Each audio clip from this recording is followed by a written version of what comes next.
Isadora's smile was triumphant when the solicitor confirmed Audrey inherited only the locket. The expression was cold, predatory, cutting through the suffocating parlor like a blade drawn slowly from its sheath. Audrey's fingers closed around the tarnished silver, feeling her entire world reduced to this single, devastating moment. Then the door opened. Duke Ronan Cavendish, the Duke of Cavendish, stepped into the room. His storm-dark eyes swept past the preening Isadora, past the uncomfortable solicitor, and landed on the dull locket in Audrey's trembling hands. "That object," he said, his voice slicing through Isadora's satisfaction like ice cracking under pressure, "is the Cavendish crested locket. By the Charter of 1523, the locket and its bearer fall under the direct protection of my house." His gaze finally met Audrey's.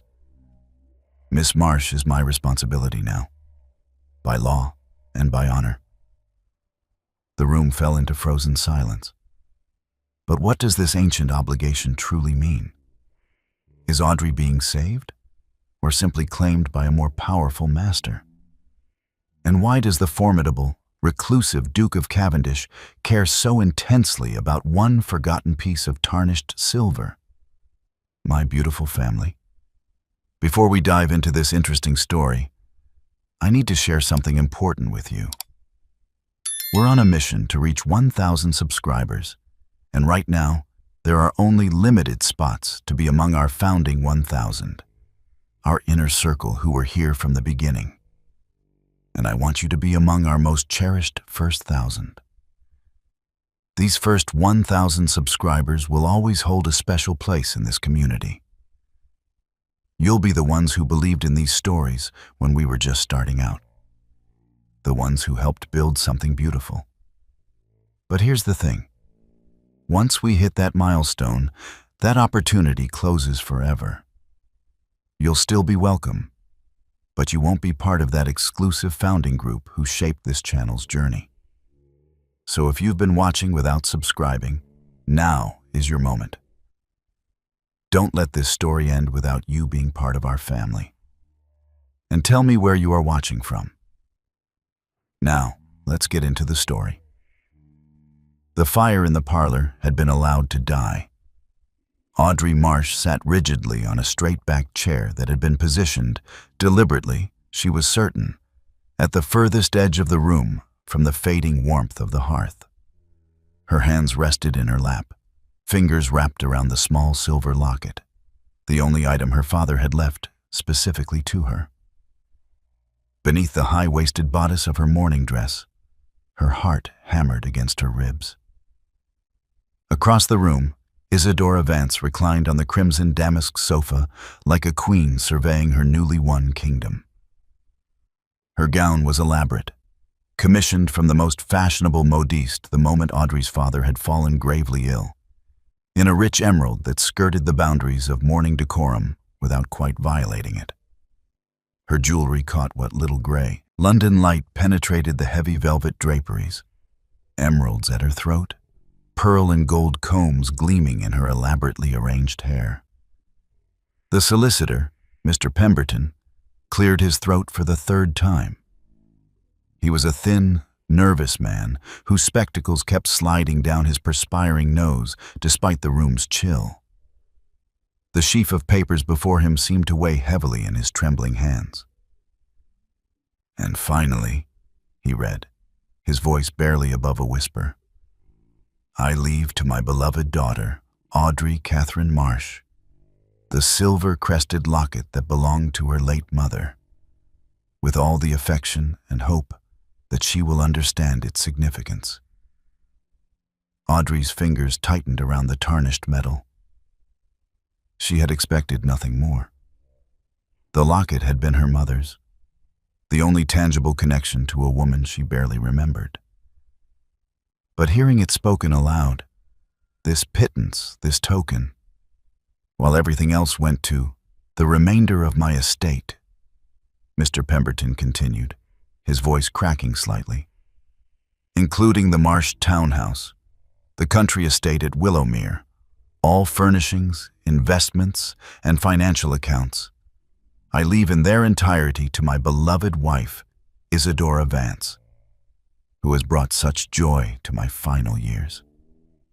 The words fell like stones into still water, each one sending ripples of finality through Audrey's chest. She had known. Of course she had known. Her father had been utterly besotted with Isadora from the moment she'd entered his life 3 years ago. A beautiful widow with impeccable connections and a talent for making a lonely widower feel young again. But knowing and hearing were different things entirely. "Well?" Isadora said, her voice bright with barely suppressed delight. She rose from the sofa with practiced grace, smoothing her skirts. "How very touching. A locket. How perfectly sentimental." Mr. Pemberton gathered his papers with fumbling haste. "If there are no questions, I shall take my leave. Lady Vance, I shall call upon you next week to begin the formal transfer of—" "No questions from me, Mr. Pemberton." Isadora's smile was radiant, terrible. "Everything is precisely as it should be." The solicitor departed with obvious relief, leaving Audrey alone with her stepmother in the dying afternoon light. For a long moment, neither woman spoke. Rain began to patter against the windows, a soft percussion that only deepened the silence between them. "I suppose," Isadora said finally, moving to the window with languid steps, "you'll want to know when I require you to vacate the premises." Audrey's throat tightened. She forced herself to meet Isadora's gaze. "I had assumed you would wish me gone immediately." "Oh, my dear girl." Isadora's laugh was like breaking glass, sharp and bright and dangerous. "Not immediately. That would be unkind. Shall we say, the end of the week? That gives you 4 days to make arrangements. Surely even you, with your limited resources and connections, can find some charitable soul willing to take in a penniless gentlewoman." She paused, tilting her head with mock sympathy. "Perhaps a position as a governess or a companion to some elderly invalid? You have such a talent for sitting quietly in corners." Heat flooded Audrey's cheeks, but she kept her voice steady. 4 days will be sufficient. I'm so pleased we understand each other." Isadora turned back to the window, dismissing her. "You may take your personal clothing, naturally. The locket, of course. But everything else, the furnishings in your room, the books, even those dreadful watercolors you insist on painting, all of it belongs to this house, which means it belongs to me." Audrey stood slowly, her legs unsteady beneath her. The locket felt impossibly heavy in her hand, this small piece of tarnished silver that was now the sum total of her inheritance, her security, her future. "Isadora." "Lady Vance," her stepmother corrected, still gazing out at the rain. "We needn't pretend at familiarity now that your father is gone. You may address me properly or not at all." The words Audrey had been forming died in her throat. What was there to say? That this was cruel? That her father would have been horrified? That surely there was some mistake, some provision he'd made that Mr. Pemberton had overlooked? But there was no mistake. There never had been. Isadora had spent 3 years ensuring Audrey's father saw her as the perfect wife, while subtly, methodically erasing Audrey from his thoughts. By the end, he'd barely remembered Audrey existed, except as an awkward reminder of his first, less advantageous marriage. "I suggest you begin packing," Isadora said. "I've already hired new staff, and they'll need your room for—" The parlor door opened. Both women turned, startled. The butler, Morrison, stood in the doorway, his usually impassive face tight with something that looked almost like fear.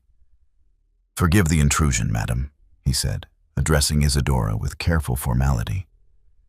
"But the Duke of Cavendish has arrived and insists on—" He didn't finish. The Duke stepped past him into the room. Alexander Ronan Cavendish was a tall man, broad-shouldered, with dark hair touched with silver at the temples despite his relative youth. His clothes were impeccably tailored, his boots polished to a mirror shine despite the rain. But it was his eyes that commanded attention, storm gray, cold, assessing everything with the precision of a man accustomed to being obeyed, without question. Those eyes swept past Isidora's shocked face, past Morrison hovering uncertainly in the doorway, and landed directly on the locket clutched in Audrey's trembling hands. "That object," he said, his voice cutting through the stunned silence like ice cracking under pressure, "is the Cavendish crested locket. By the Charter of 1523, the locket and its bearer fall under the direct protection of my house." His gaze finally met Audrey's, and she felt the weight of it like a physical force. "Miss Marsh is my responsibility now, by law and by honor." The silence that followed the Duke's declaration stretched like glass about to shatter. Audrey's fingers tightened reflexively around the locket, its tarnished surface suddenly feeling hot against her palm. She stared at the Duke, trying to make sense of his words. Protection? Charter? What possible connection could this forgotten piece of silver have to the most powerful Duke in England? Isidora recovered first, her shock transforming seamlessly into indignation. "Your Grace, there must be some mistake. This is a private family matter, and I cannot imagine what interest you could possibly have in—" "The Cavendish crested locket," the Duke interrupted, his tone brooking no argument, "bears the seal of my house. It was given to the Marsh family 2 centuries ago under specific terms. Terms that, it appears, your late husband understood perfectly well when he ensured it passed to his daughter." He extended his hand toward Audrey. "May I?" She hesitated, then slowly uncurled her fingers. The locket lay in her palm, catching the dim light. She had never paid it much attention, just an old piece of jewelry her mother had worn, tarnished and unfashionable. But now, looking at it with fresh eyes, she could see the crest etched into its surface. A raven with spread wings, clutching a key in its talons. The Duke stepped closer, near enough that she could smell the rain on his greatcoat and something else, sandalwood and leather. He didn't take the locket, merely examined it where it lay in her hand, his head bent close to hers. "Yes," he said quietly, more to himself than to her. "The seal is intact." "This is absurd," Isidora snapped, her composure cracking. "Some dusty old agreement can hardly override a legal will, properly executed and witnessed. My husband left me this estate, and that includes everything in it, including whatever trinkets his daughter might." The locket was specifically bequeathed to Miss Marsh. The Duke straightened, his cold gaze fixing on Isidora with the force of a winter wind. "Which means she is now bound by the terms of the original grant. And those terms are quite explicit. The bearer of this locket, should they require it, is entitled to the protection and hospitality of the Duke of Cavendish until such time as the debt between our families is satisfied." Audrey found her voice, though it came out smaller than she'd intended. "I don't understand. What debt?" "One that is evidently still outstanding." His eyes returned to her, and something in their depths softened fractionally. "I will explain everything, Miss Marsh. But not here." "She's not going anywhere with you," Isidora said, her voice rising. "This is my home, and she is my responsibility until she leaves my property. 4 days, we agreed. She has 4 days to... She has 4 minutes to gather whatever belongings she wishes to take. The Duke's voice dropped to a temperature that could freeze flame. "And then she will leave under my protection. This is not a request, Lady Vance. It is a statement of legal fact. If you wish to challenge it, I suggest you consult with your solicitor. I'm certain Mr. Pemberton will be happy to review the relevant precedents." Isadora's face flushed an ugly crimson. "How dare you come into my home, and this home was built on Cavendish land, Lady Vance. The original plot was granted to the first Thomas Marsh by my great-great-grandfather as part of the same agreement that created the locket. So I would suggest you consider very carefully whether you wish to examine the legal foundations of your inheritance too closely." The threat hung in the air, velvet-wrapped but unmistakable. Audrey's mind raced. She understood nothing of ancient charters or legal debts, but she understood this. The Duke was offering her a way out. Whether it led somewhere better or merely different, she couldn't know. But the alternative was 4 days in this house under Isadora's gloating cruelty, followed by… what? The streets? A charity house? A desperate marriage to whoever would take a penniless nobody? She closed her fingers around the locket once more and lifted her chin. "I accept your protection, Your Grace." The Duke's expression didn't change, but something flickered in those storm-gray eyes. Approval? Relief? It was gone too quickly to name. "Very well." He turned to Morrison, still hovering uncertainly in the doorway. "Have Miss Marsh's belongings brought down.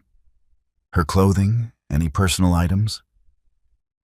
"That won't be necessary," Audrey interrupted quietly. Both the Duke and Isadora turned to stare at her. She felt heat rise in her cheeks, but kept her voice steady. "I have very little. What I'm wearing, and…" She glanced around the parlor, at the paintings on the walls that she'd grown up with, the books on the shelves she'd read 100 times, the pianoforte in the corner where her mother had taught her to play. All of it belonged to Isadora now. All of it had already been taken from her. "There's nothing I need to bring." It wasn't quite true. Upstairs in her room was a small wooden box containing her mother's letters, a book of pressed flowers, a watercolor of Willowmere she'd painted last summer. But the thought of going back up those stairs, of walking past Isadora's triumph one more time, of delaying this escape even by minutes— "Nothing at all?" The Duke's voice was carefully neutral, but she thought she detected a note of understanding beneath it. "Only what I'm wearing, and the locket. Then we're finished here." He offered her his arm with the impersonal courtesy one might show to any lady, as though this were a social call rather than a rescue from destitution. "My carriage is waiting." Audrey placed her hand on his sleeve, feeling the fine wool of his coat beneath her fingers. The fabric probably cost more than every dress she'd ever owned combined. She was acutely aware of her own morning gown, plain black bombazine that had been made over from one of her mother's old dresses because her father had never seen the need to spend money on fashionable clothing for a daughter who rarely went into society. Isadora made a sound that might have been a laugh or a sob. "You're making a terrible mistake, Audrey. Going off with a strange man based on some ridiculous story about an old necklace. You'll be ruined. No one will receive you. You'll be under the protection of the Duke of Cavendish," the Duke said coldly, "which is considerably more than she had 5 minutes ago under your guardianship, Lady Vance." He guided Audrey toward the door with firm pressure on her arm. She went, keeping her eyes forward, refusing to look back at the room where she'd just lost everything. Refused to give Isadora the satisfaction of seeing tears. The entrance hall felt cavernous and cold. The Duke's carriage waited outside, black and gleaming in the rain, the Cavendish crest emblazoned on its door in silver. A footman stood ready with an umbrella.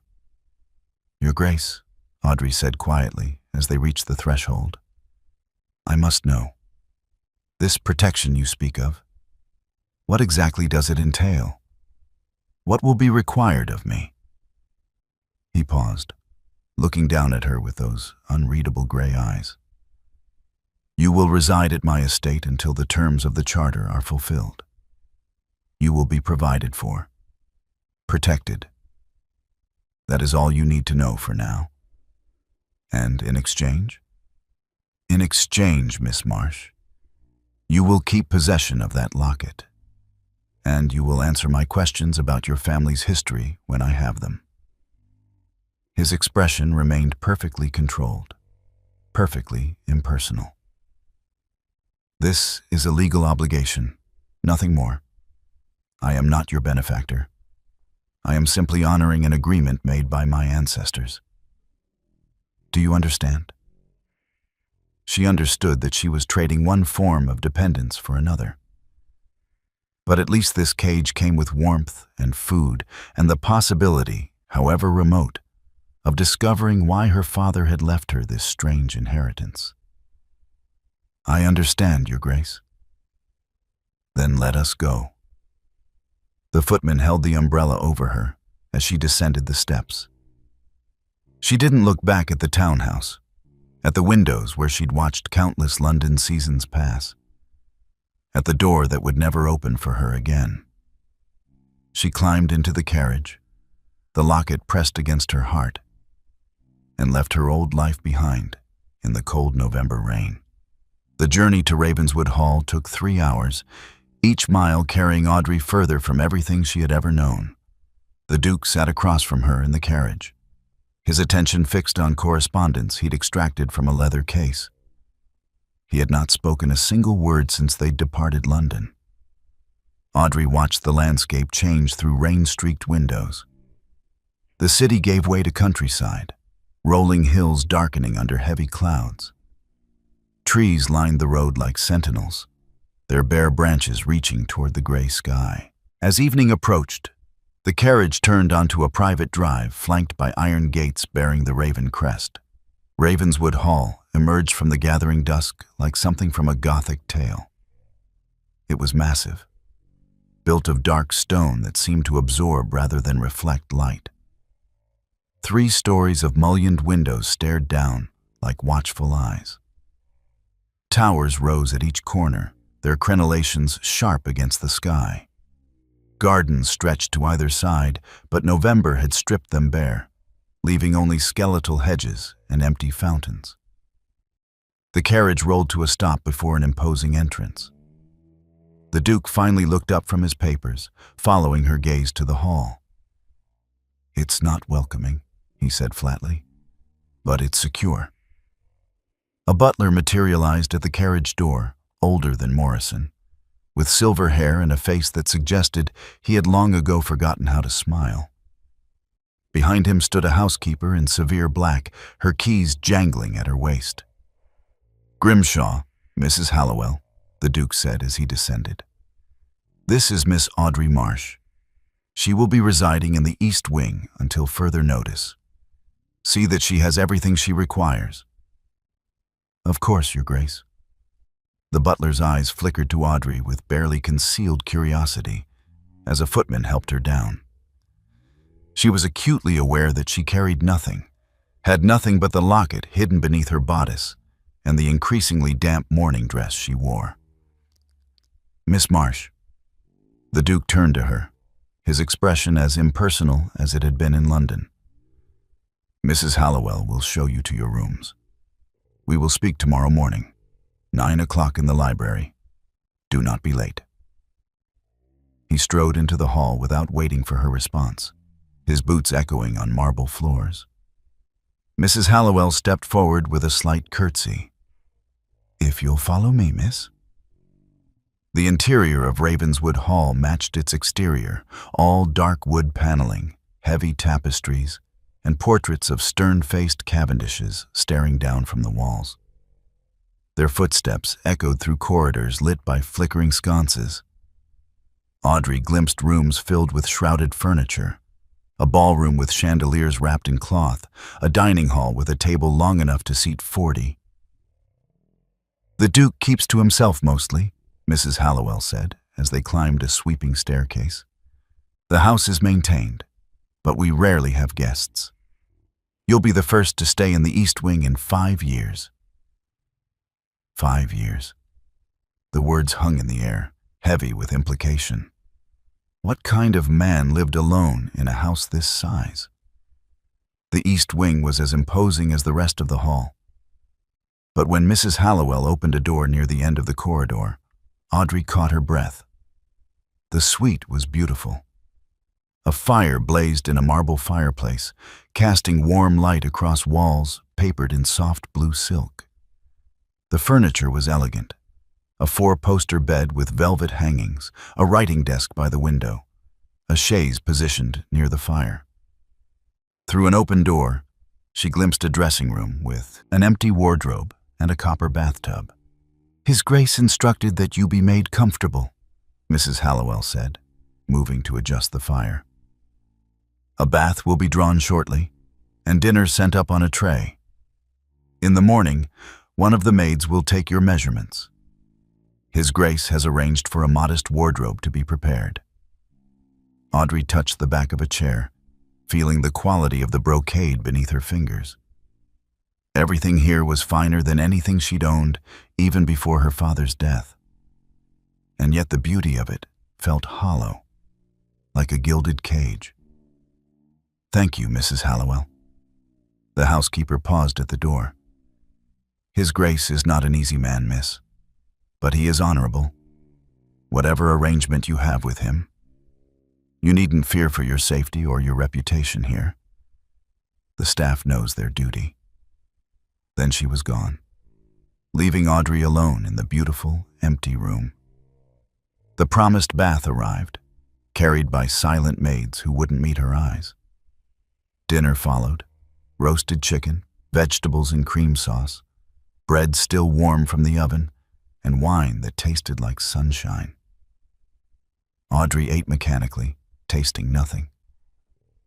When she finally lay down in the enormous bed, exhaustion dragged her immediately into dreamless sleep. Morning came too soon, announced by a maid drawing back the curtains to reveal gray skies. Another maid brought tea and toast, then helped her dress in the same black gown she'd worn yesterday. There was nothing else. At precisely 9 o'clock, Audrey presented herself at the library. Grimshaw opened the doors to reveal a room that took her breath away. Books lined every wall from floor to ceiling, thousands of them, their leather spines creating a tapestry of knowledge. Tall windows overlooked the barren gardens. A massive desk dominated one end of the room. The Duke stood before the fire, his back to her. He had changed from his traveling clothes into a dark coat and pristine cravat, every inch the aristocrat in his domain. "You're punctual," he said without turning. "Good." He crossed to the desk and picked up a slim volume bound in cracked leather. The pages looked ancient, the edges gilt with age.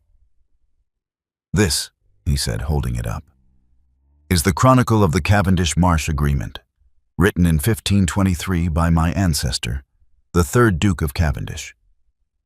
It details the circumstances that led to the creation of your locket and the terms of the protection it grants."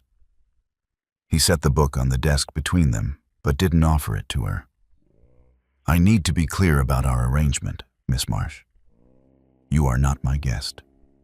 You are not my ward. You are the current bearer of an object that creates certain legal obligations for my family. That is all." His gray eyes fixed on her with cold precision. "You will reside here in comfort and safety. You will have food, shelter, clothing, everything necessary for a gentlewoman's existence. In exchange, you will maintain possession of the locket. You will study this chronicle and provide me with any information about your family's history that might relate to it.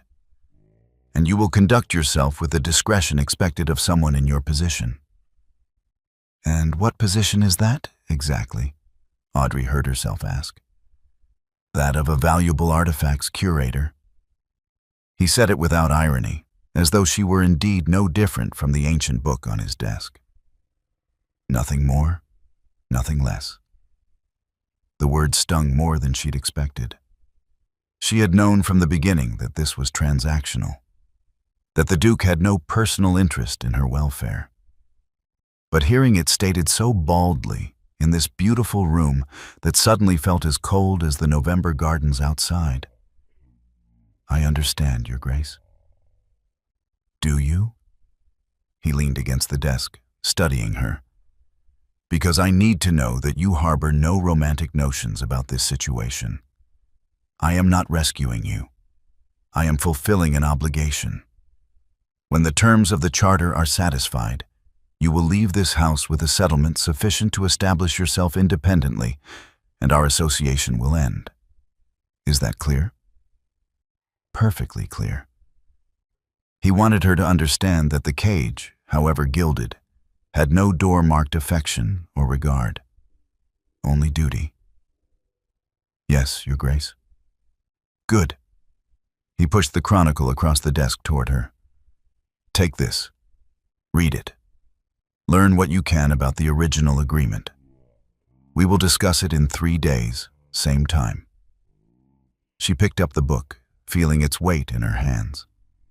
The leather was soft with age, the pages brittle. "You're dismissed, Miss Marsh."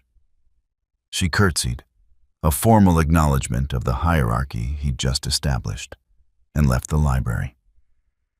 In the corridor, she pressed the chronicle against her chest, feeling the locket beneath her dress respond with a strange warmth. Whatever debt bound their families, whatever protection this locket afforded, it had turned her into exactly what the Duke claimed. Not a person, but a keeper of objects, a curator of history that wasn't hers to understand. In her beautiful, cold suite, Audrey sat by the fire and opened the chronicle. The first words were written in an elegant hand. The ink faded to brown. "In the year of our Lord, 1523, a debt of honor was created that shall bind the house of Cavendish to the house of Marsh until such time as—" She read on, searching for answers in words written 2 centuries before she was born, by men who could never have imagined the lonely girl who would one day need the protection they'd promised.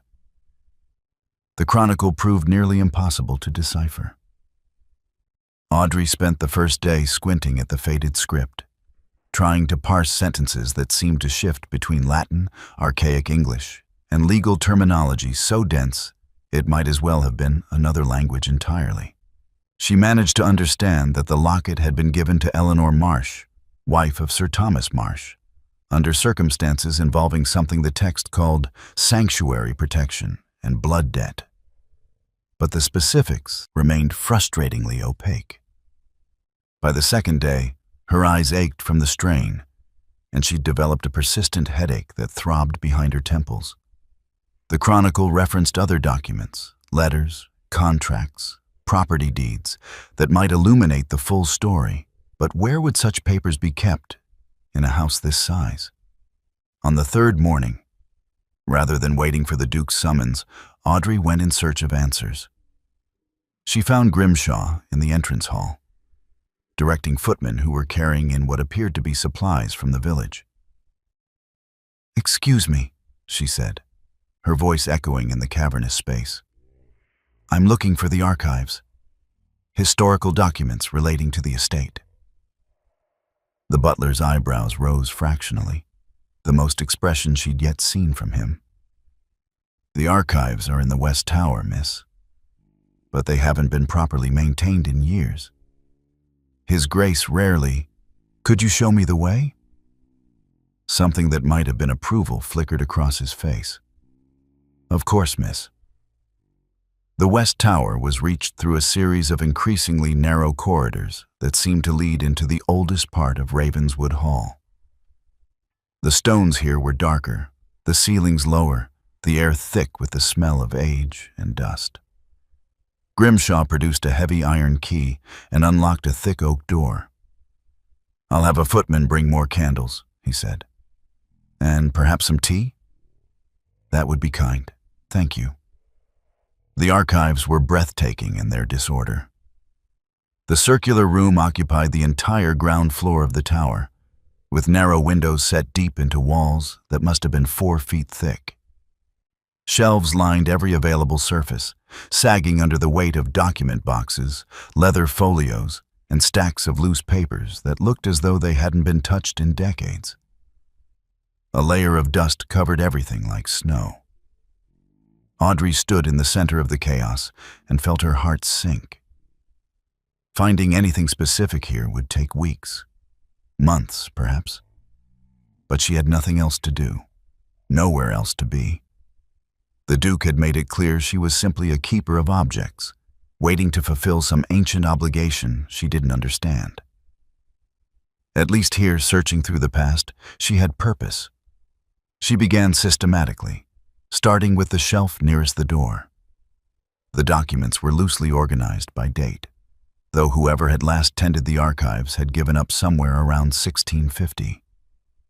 She found property deeds, account books, correspondence between long-dead Cavendishes and everyone from kings to local merchants.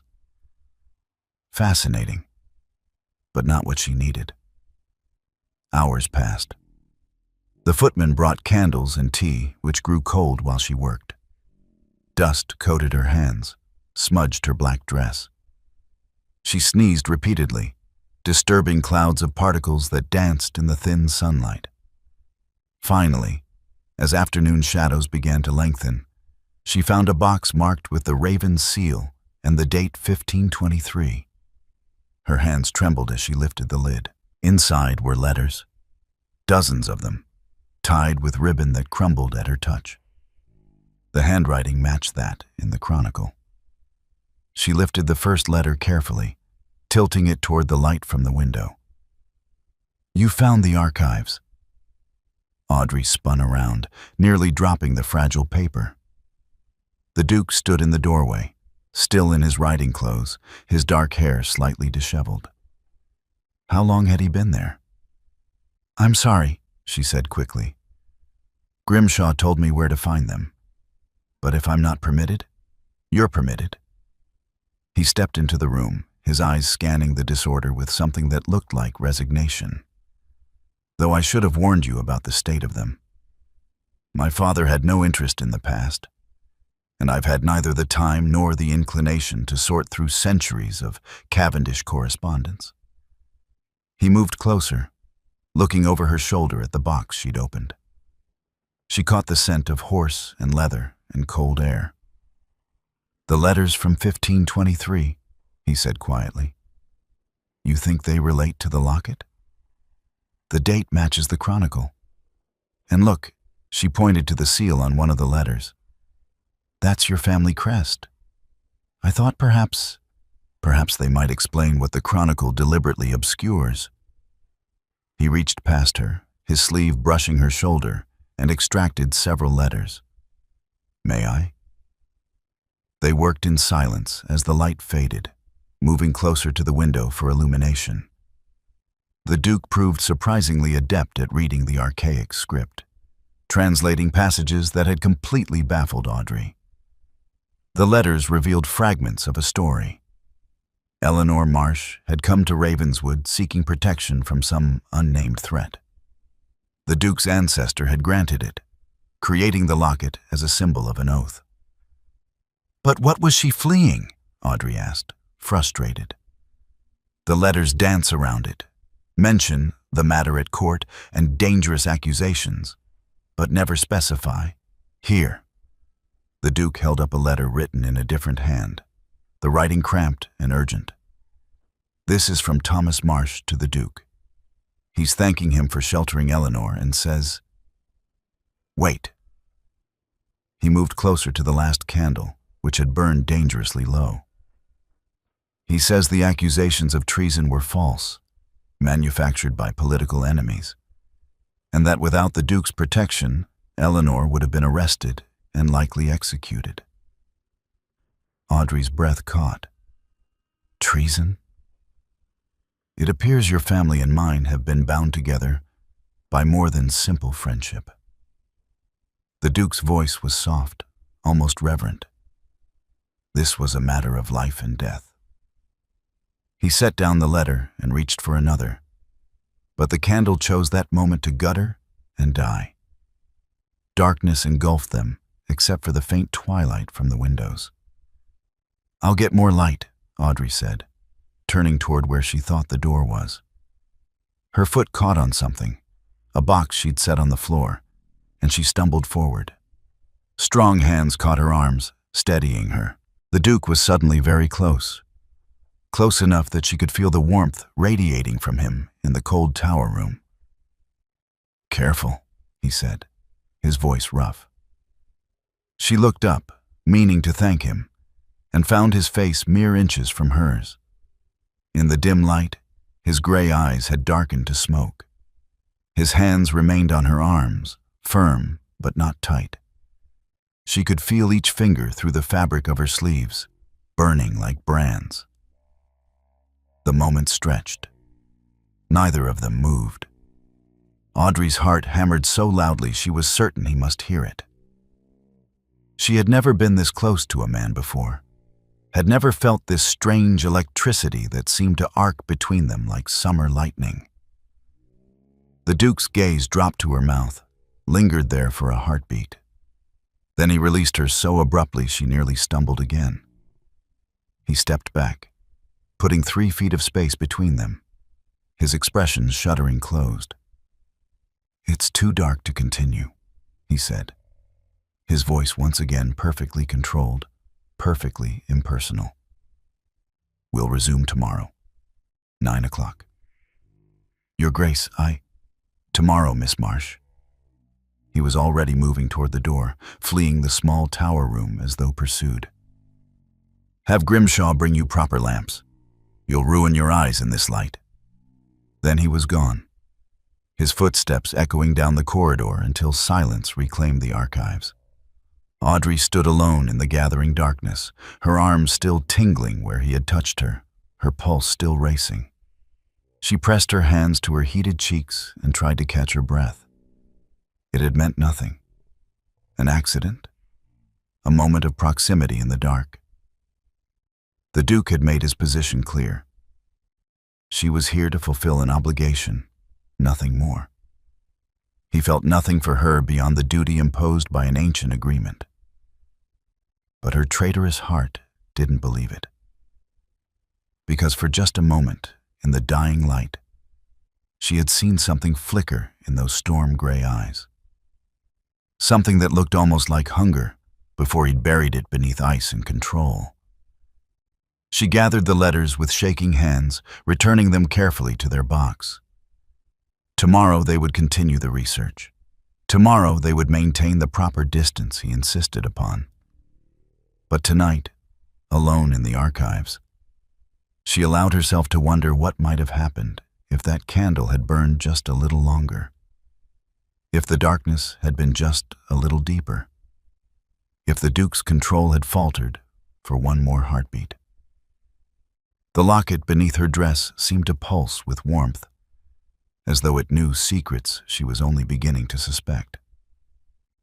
The Duke did not appear at 9 o'clock the next morning. Audrey waited in the library for a quarter hour, then half, watching the clock on the mantel tick away the minutes. Finally, she returned to the archives alone, carrying the proper lamps Grimshaw had provided, along with a pointed look that suggested he knew more about the previous evening than he should. She had spread the 1523 letters across the large table someone had thoughtfully cleaned when the Duke finally arrived, nearly an hour late. He looked as though he hadn't slept.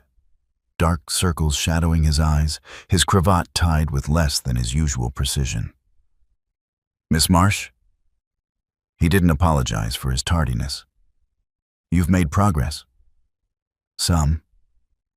She kept her voice neutral, matching his formality. If he wished to pretend nothing had happened in the tower, she would oblige him. "I've organized the letters chronologically. The story becomes clearer when read in sequence." He moved to the opposite side of the table, maintaining careful distance. "Show me." They spent the morning piecing together Eleanor Marsh's tale. She had been a lady-in-waiting to Queen Catherine, caught in the treacherous currents of Henry VIII's court. When the king had begun his pursuit of Anne Boleyn, Eleanor had remained loyal to the queen, a dangerous position as political tides shifted. "Here," Audrey said, pointing to a letter dated March 1523. Eleanor writes that she's been accused of carrying messages between the Queen and the Spanish ambassador. The king considered it treason. The Duke leaned forward, studying the faded script. And the Duke of Cavendish was? Also loyal to Queen Catherine, apparently, but powerful enough that even the king hesitated to move against him openly. She traced her finger down the page. When Eleanor fled London, she came here. The Duke created the locket as proof of his protection. Anyone bearing it was under Cavendish guardianship, untouchable. A shield against the king's wrath. The Duke's voice held a note of admiration. My ancestor was either very brave or very foolish. Perhaps both. Audrey smiled slightly. According to this letter from Thomas Marsh, Eleanor remained here for nearly 2 years until the political climate shifted, and it was safe for her to return to her husband. They continued working through the afternoon, stopping only when Mrs. Hallowell insisted on bringing tea and sandwiches.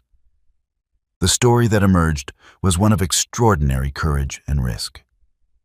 The third Duke of Cavendish had staked his own honor, his own safety, to protect a woman who had no claim on him beyond the bonds of shared loyalty and conscience. The locket wasn't about money or property, Audrey said as daylight began to fade. It was about something far more valuable. The promise that honor meant something, that there were still men who would risk everything to protect the innocent. The Duke had been reading a letter, but at her words, he set it down carefully. Something in his expression shifted, a hairline crack in his usual composure. Honor is a fragile thing, he said quietly. Easily lost, difficult to regain. There was such pain in his voice that Audrey forgot to maintain her distance. She looked at him across the table, really looked at him, and saw what she had missed before. This man carried wounds that had nothing to do with her or the locket. "Your Grace," she said gently, "may I ask you something?" His jaw tightened. "That depends on the question. Why do you keep yourself so isolated here? Mrs. Hallowell said you've had no guests in 5 years. Grimshaw mentioned you rarely go to London anymore. For a man of your position, that's unusual." "My personal affairs are not your concern, Miss Marsh." "No," she agreed. "But I think they're connected to why you insist our arrangement remains so impersonal. Why you treat me like a curator of artifacts rather than a person under your protection. I've explained the terms. You've explained the legal obligations. But there's something else. Something that makes you retreat every time there's a moment of genuine connection between us." She thought of the tower, the way he had looked at her before pulling away. "You're not cold by nature, Your Grace. You're cold by choice. I'd like to understand why." For a long moment, he said nothing. The silence stretched between them, heavy with unspoken things. Then he turned away, moving to the window that overlooked the barren gardens. 5 years ago, he said finally, his back to her, "I was engaged to be married. Lady Catherine Pembroke, daughter of the Earl of Westfield. It was considered an excellent match. She was beautiful, accomplished, from an impeccable family. I believed myself in love." Audrey waited, sensing there was more. 3 weeks before the wedding, I discovered she had been carrying on an affair with my closest friend for nearly a year. The entire ton knew. I was the last to find out. The fool who'd been parading his happiness while being cuckolded behind closed doors. His voice remained controlled, but Audrey could hear the razor edge of old pain beneath it. When I confronted them, she laughed. Said I'd been useful for my title and fortune, but she could never love someone as tediously honorable as myself. She and my friend eloped to Scotland. The scandal was considerable. I'm sorry, Audrey said softly. Sorry? He turned to face her, and she was shocked by the bleakness in his eyes. Don't be. It taught me a valuable lesson. Sentiment is weakness. Trust is folly. Honor, the very thing my ancestor risked everything to uphold, is seen as a defect by those who value cleverness and self-interest above all else. So you retreated here. I fulfilled my obligations to my title and estates. I simply stopped pretending that emotion had any place in such arrangements. He moved back to the table, gripping its edge. You asked why I insist our association remain impersonal, Miss Marsh. It's because I cannot afford the weakness of sentiment. My honor was nearly ruined once by allowing feeling to cloud judgment. I won't make that mistake again. Audrey's heart ached for him, for the loneliness he'd wrapped around himself like armor. But surely you see the difference? Lady Catherine's betrayal says nothing about your honor. It speaks only to her lack of it, doesn't it? His laugh was bitter. I was so blinded by what I thought was love that I failed to see the truth standing right in front of me. Everyone else saw it. They whispered about it at balls while I danced with her, oblivious. If I cannot trust my own judgment about the person I intended to marry, how can I trust it about anything that involves emotion? So you've decided to feel nothing. I've decided to be exactly what you called me. Impersonal. Transactional. It's cleaner. Safer. He met her eyes across the table. For both of us.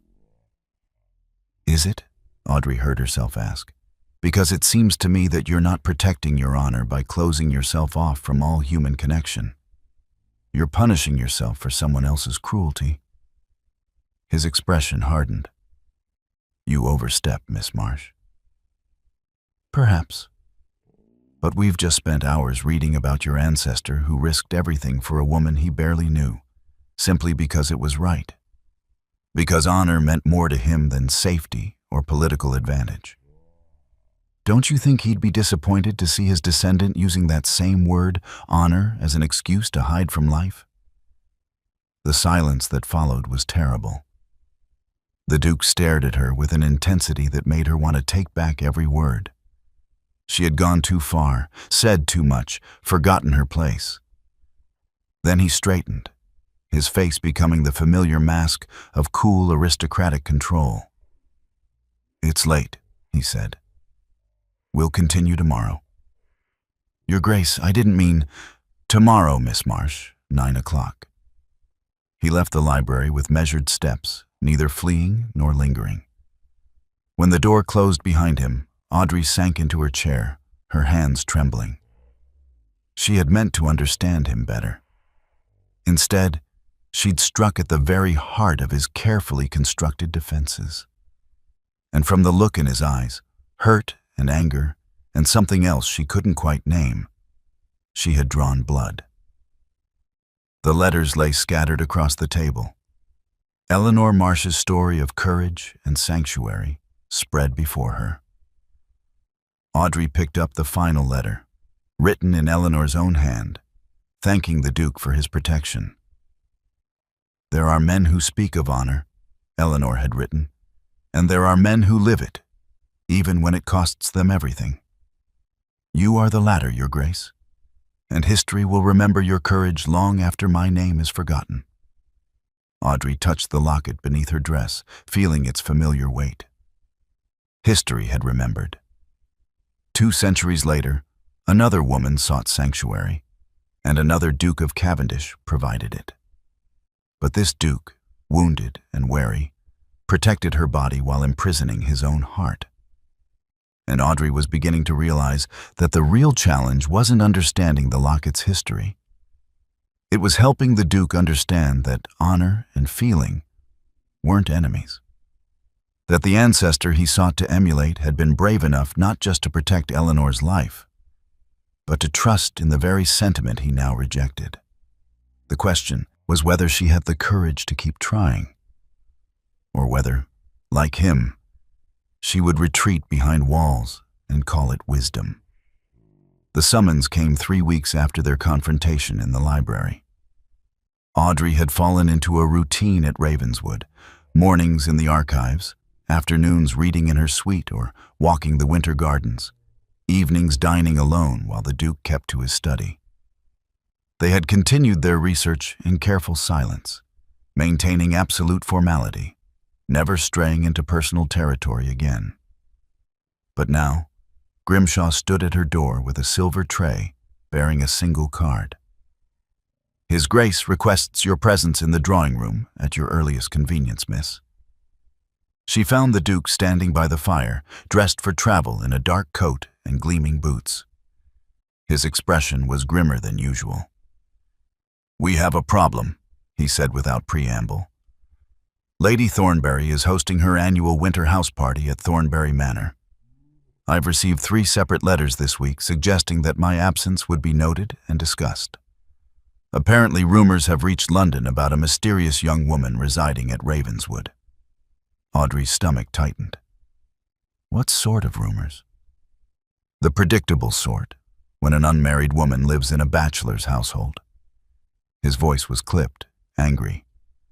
"Your stepmother has been busy, it seems. Lady Thornbury writes that Isadora Vance has been telling anyone who will listen that you ran away to become my mistress mere hours after your father's funeral." Heat flooded Audrey's cheeks. "That's absurd." "Of course it is. But society thrives on absurdity, and Isadora has made you a delicious scandal." He turned from the fire, his gray eyes meeting hers. "The only way to counter such talk is to appear together in public, to demonstrate that you are under my protection as a matter of legal obligation, not personal indulgence." "You want me to attend this house party?" "I want neither of us to go. But my continued absence will only fuel speculation, and leaving you here will do nothing to restore your reputation." His jaw tightened. "We leave tomorrow. Mrs. Hallowell will ensure you have appropriate clothing." The preparations were swift and efficient.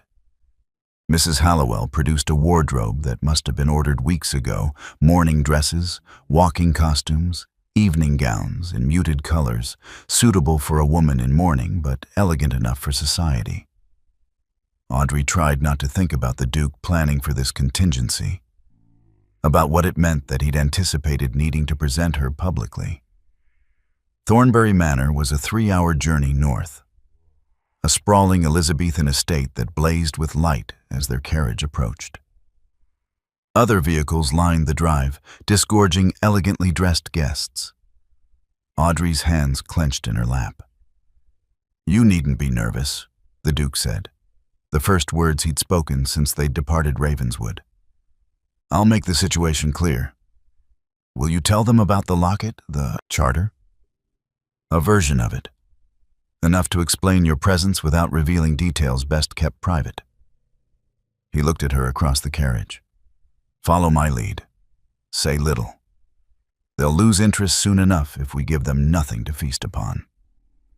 Lady Thornbury greeted them in the grand entrance hall, her sharp eyes taking in every detail of Audrey's appearance.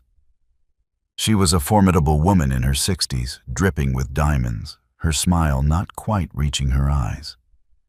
"Cavendish, how wonderful you could join us. And this must be Miss Marsh." The way she said Audrey's name suggested she knew every rumor and believed most of them. "How delightful. We've heard such interesting things." "I'm sure you have, Lady Thornbury." The Duke's voice could have frozen wine. which is why I felt it necessary to clarify matters. Miss Marsh is residing at Ravenswood under the terms of an ancient family obligation. Her father's will transferred to her possession of an artifact that legally requires Cavendish protection. It's tedious, but binding. How fascinating. Lady Thornbury's eyes gleamed. An artifact, you say? A legal matter, nothing more. I trust you'll help me make that clear to your other guests. It was phrased as a question, but delivered as a command. Lady Thornbury's smile became more genuine. She understood power when she heard it. Of course, Your Grace. How good of you to honor your family's obligations so thoroughly. They were shown to separate wings, Audrey to a pleasant room overlooking the gardens, the Duke to the bachelor's quarters. Mrs. Hallowell had sent Audrey's lady's maid, a quiet girl named Sarah, who helped her dress for dinner in a gown of deep gray silk that managed to be both modest and elegant. The dinner was an ordeal. 40 guests crowded around an enormous table, and Audrey found herself seated between a deaf baron who ignored her completely and a young viscountess who subjected her to relentless questioning disguised as politeness. How fascinating that you knew the Duke before your father's death, the viscountess said, her voice carrying down the table. Old family friends, were you? We were not acquainted, Audrey replied quietly. The connection is through our family's historical ties. Historical ties? How romantic that sounds. The Viscountess exchanged glances with the woman across from her. And you're residing at Ravenswood indefinitely? Until the legal matters are resolved. Legal matters that require you to live in his household. How very convenient. The words were pointed enough to draw attention. Several conversations paused. Audrey felt the Duke's gaze from his position at the head of the table, but she kept her eyes on her plate. I fail to see what's convenient about being bound by a 200-year-old charter, Audrey said, her voice level. But the law rarely concerns itself with convenience. Indeed. A new voice entered the conversation, a woman Audrey hadn't noticed before, dressed in burgundy silk that set off her dark hair. Though I must say, Miss Marsh, you're handling London's gossip with admirable composure. Most young women would be devastated by the things being said about them. Audrey looked up and felt her blood turn cold. Isadora Vance smiled at her from across the table, triumph glittering in her eyes. Stepmother, Audrey said evenly, I didn't realize you'd be here. Lady Thornbury and I are old friends. When I heard Cavendish might attend, I simply had to come. Isadora's smile sharpened. To see for myself how you were faring in your new position. The word dripped with insinuation.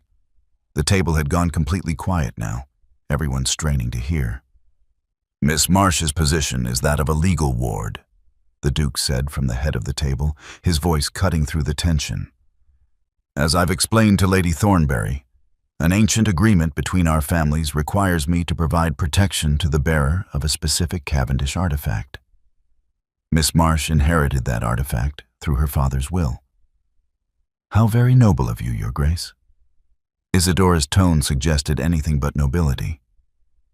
Though I must wonder at the propriety of a young, unmarried woman living alone with a bachelor, regardless of the legal justification. Her poor father would be horrified to see his daughter's reputation in such tatters. Audrey's fingernails bit into her palms beneath the table. The urge to defend herself, to throw Isadora's cruelty back in her face, was overwhelming. But she could feel the weight of every eye upon her, measuring her reaction. She thought of Eleanor Marsh, accused of treason, maintaining her dignity while the king's wrath threatened to consume her. She thought of the Duke's ancestor, risking everything for honor. My father, Audrey said quietly but clearly, left me the locket knowing exactly what protection it would provide. He understood the charter better than anyone. I trust his judgment, even if others choose not to." "Well said, Miss Marsh." Lady Thornbury's voice rang out approvingly. "I, for one, am satisfied with Cavendish's explanation. Ancient obligations must be honored, after all. It's what separates us from the common rabble." The conversation shifted, redirected by their hostess's decisive intervention. But Audrey caught the look Isadora shot her, pure venom, a promise that this wasn't finished. The rest of the dinner passed in a blur. When the ladies withdrew, leaving the gentlemen to their port, Audrey found herself cornered by a group of younger women, their questions more curious than cruel, but exhausting nonetheless. She answered what she could, deflected what she couldn't, and counted the minutes until she could escape. Finally, pleading fatigue from the journey, she slipped away to her room. Sarah helped her undress, then left her alone. Audrey stood at the window, looking out at the moonlit gardens, and felt the weight of the evening settle over her like a shroud. A soft knock at the door made her turn. The Duke stood in the hallway, still in his evening clothes, his cravat loosened. It was improper for him to be here, dangerous for her reputation if anyone saw. But something in his expression stopped her from sending him away. "You handled yourself well tonight," he said. "Better than well. Isadora tried to destroy you, and you met her with dignity rather than anger. That takes remarkable strength. I had a good example." She touched the locket beneath her dressing gown. Eleanor Marsh faced far worse with far more grace. Perhaps. He stepped closer, and she saw something in his eyes she hadn't seen before. Respect, yes, but also something warmer. "But you are not simply following someone else's example, Miss Marsh. That strength is your own." For a moment she thought he might say more. His hand lifted slightly, as though he might reach for her. The air between them felt charged, electric, like the moment in the tower, but sharper, more intense. Then his expression shuddered. His hand dropped to his side. "Good night, Miss Marsh. Stay in your room tomorrow morning. Let the gossip exhaust itself without fresh fuel." He turned and walked away, his footsteps fading down the corridor. Audrey closed the door and leaned against it, her heart racing. He had looked at her as though she mattered, as though she were more than a curator of artifacts or a legal obligation. But he still couldn't allow himself to feel it, or wouldn't. And she was beginning to understand that there was very little difference between the two. Audrey woke to raised voices in the corridor outside her room. She pulled on her dressing gown and opened the door a crack to find Sarah in heated, whispered conversation with one of Lady Thornbury's footmen. Both fell silent when they saw her. "What's happened?" Audrey asked. Sarah's face was pale. "It's nothing, miss. Just foolish talk." "It's not nothing." The footman, a young man with an honest face, looked miserable. "Begging your pardon, miss, but you should know. Lady Vance has been showing letters around the breakfast room. Says they prove you and his grace were carrying on an affair before your father died." The words hit like a physical blow. "What letters?" "Forgeries, obviously," Sarah said hotly. "But they look convincing enough, and Lady Vance is telling anyone who'll listen that she found them hidden in your father's study after you fled." Audrey's hands tightened on the door frame. Of course Isadora wouldn't stop at dinner table insinuations. She had come prepared to destroy whatever remained of Audrey's reputation. "Where is the Duke?" "Gone out riding, miss. Left before dawn." Which meant he didn't yet know about this latest attack. Audrey made a decision. "Help me dress, Sarah, quickly." 20 minutes later, she descended to the breakfast room with her head high and her hands steady despite the trembling in her core. The room fell silent when she entered. Isadora sat at the center of a group of women, letters spread across the table before her like playing cards. "Ah, Miss Marsh." Isadora's smile was venomous. "How brave of you to join us. We were just discussing these fascinating letters I discovered. Such passionate sentiments. My dearest Audrey, the hours apart from you are agony. Quite moving, really." Audrey walked directly to the table and picked up the top letter. The handwriting was a decent approximation of the Duke's hand, though anyone who had seen his actual writing would spot the differences. The content was exactly what one would expect from a forger trying to create scandal. Vague enough to be deniable, specific enough to be damaging. "These are forgeries," she said calmly, setting the letter down. "Poorly executed ones. His Grace's handwriting slants differently, and he would never use the word agony in personal correspondence. He considers it melodramatic." "How convenient that you know his writing habits so intimately," one of the women murmured. "I know them because we've spent weeks reviewing historical documents together. Legal research, nothing more." Audrey met Isadora's gaze directly. "But we both know these letters are false, don't we, stepmother? Just as we both know why you're so desperate to ruin me." "I'm simply concerned for your welfare," Isadora said sweetly. "As your father's widow, I feel responsible. You feel threatened." Audrey's voice remained quiet but carried through the room. "Because the Duke's protection gives me something you can't take away. So you've resorted to lies." Strong words from a girl living in sin. Enough. The Duke's voice cut through the room like a blade. He stood in the doorway, still in his riding clothes, his face carved from ice. How much had he heard? He crossed to the table, picked up the letters, and glanced through them with barely concealed contempt. Then, deliberately, he tore them in half. "Lady Vance, you will leave Thornbury Manor within the hour. If you breathe another word of these lies, I will personally ensure that every door in London society closes to you. Do I make myself clear?" Isadora had gone white. "You can't. I am the Duke of Cavendish. I can do precisely as I please." His voice was soft, deadly. "And what pleases me is protecting Miss Marsh from vultures like you.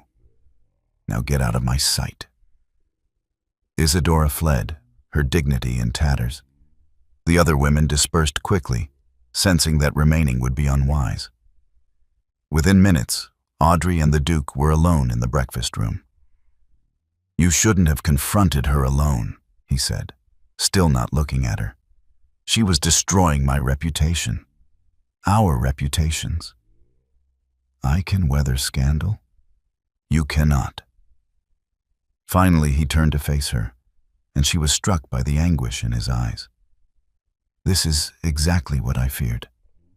Association with me has made you a target. Isadora knows that attacking you is the best way to attack me." "Why would she want to attack you?"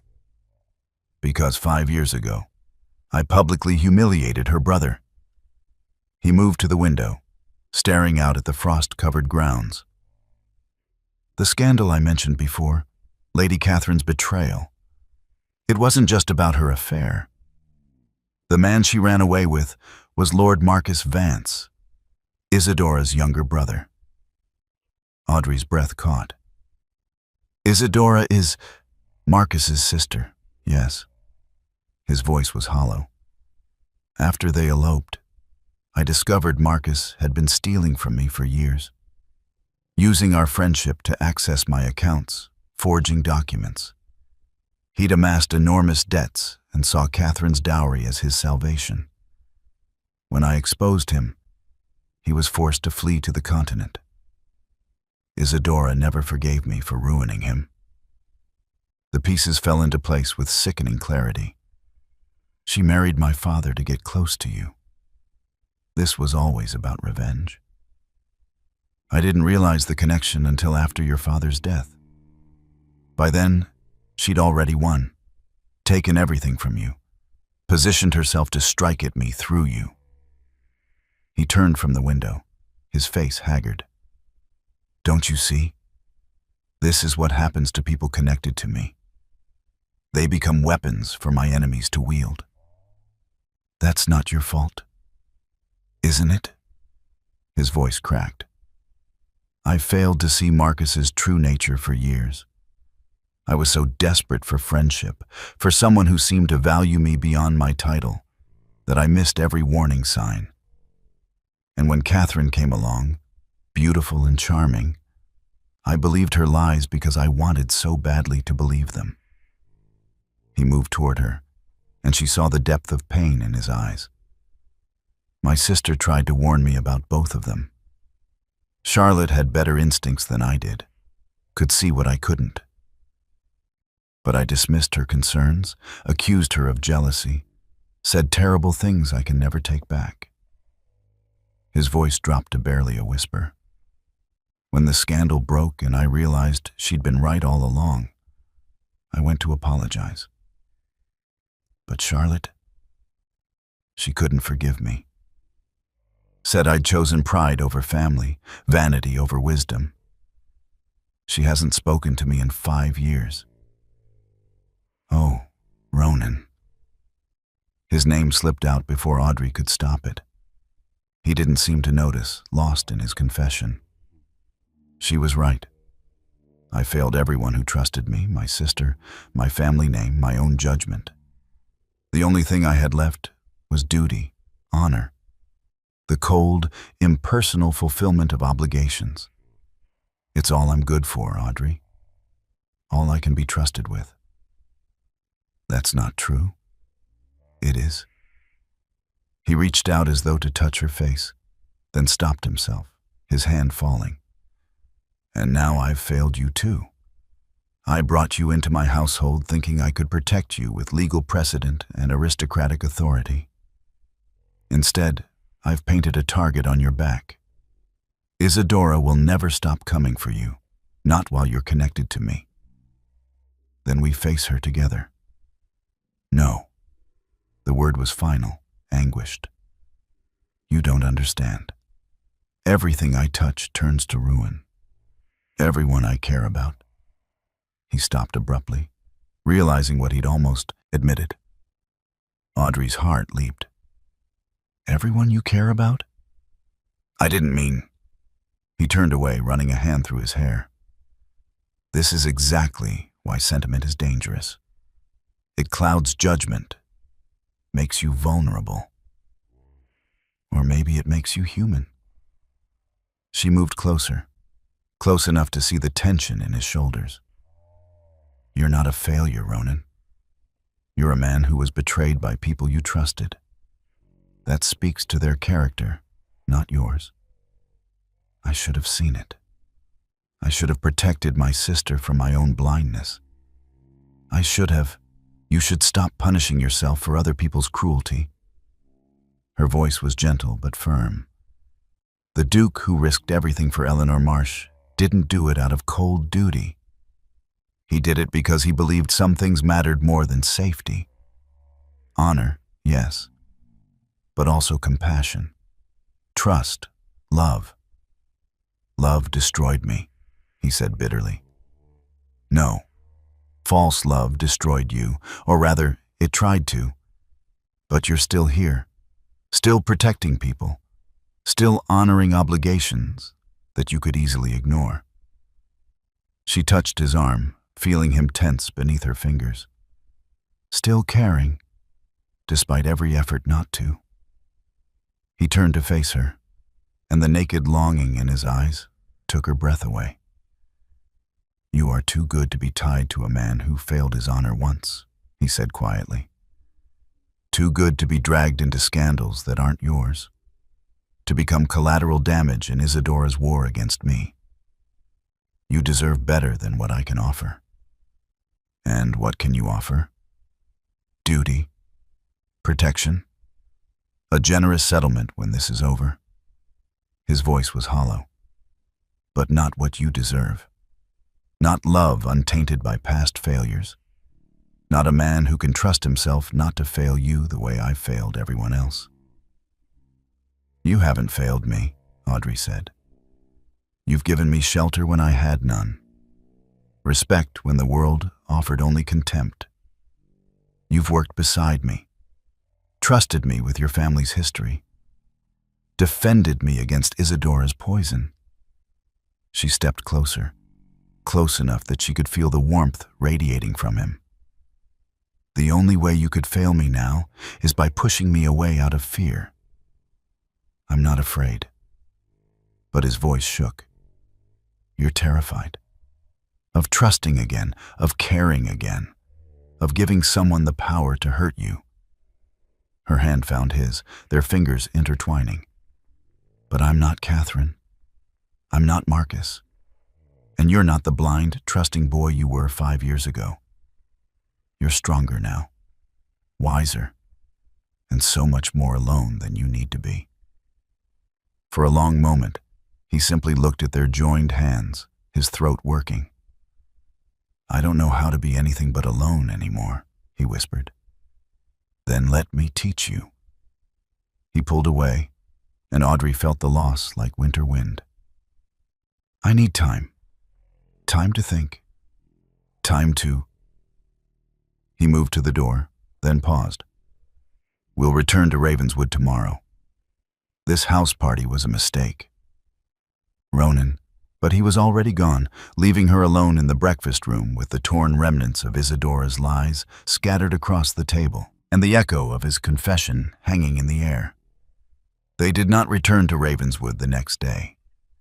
Instead, a letter arrived from the Duchess of Richmond, one of the most powerful women in London society, requesting the Duke's presence at her annual winter ball.